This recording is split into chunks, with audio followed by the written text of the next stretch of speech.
It's been 4 years since leap year babies have had an actual birthday, but it hasn't stopped them from celebrating each year. This year, their birthdays are actually on the calendar, and they'll be turning a year older, even though they'll still be younger than someone born a day before them. WCBI's Jory Talley explains. Paul McGee was born in 1928, but he's only 22 years old, and that's because of one thing: being born on leap year. That's one thing you do have. That birthday, you get a lot of attention. I mean, throughout life. I mean, everybody said, "Oh, I've heard about somebody or something," you know. Although he hasn't had 88 years of actual birthdays, he's celebrated every year like he's had one. I've had some good ones all the way through. My mother and them, that's one thing they did do. They had special things for me, and it'd be like travel somewhere or go to my best friends and things like that. But all in all, I guess I'm happy as everybody else. Mr. Paul has worked every year on his birthday, leap year or not.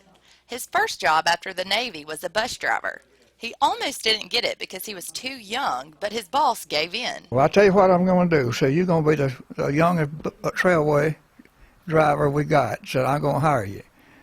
And then 24 was the limit, and he hired me on 23. What the boss didn't know was that he was actually 6 and the youngest driver around.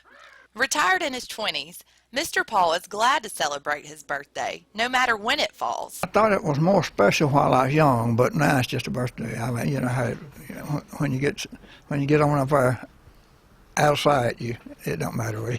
On his 10th leap year birthday, he and his son celebrated being the same age. It was his 10th actual birthday. My brother and I, which he's my twin, we also turned 10 that year. So we all celebrated our 10th birthday that year. It's a pretty big deal. Being older than your dad is rare, but Mr. Paul's son says the only problem with his dad's birthday is deciding when to celebrate it when it's not leap year. It's kind of hard to decide whether you want to do it on the end of the month, the last day of February, or the first day of March. Mr. Paul says his family has never let his birthday slide by, and he always celebrates with a steak and presents. Happy birthday, leap year babies. In Columbus, Jory Talley, WCBI News. What a sweet story, and happy birthday to Mr. Paul. Well,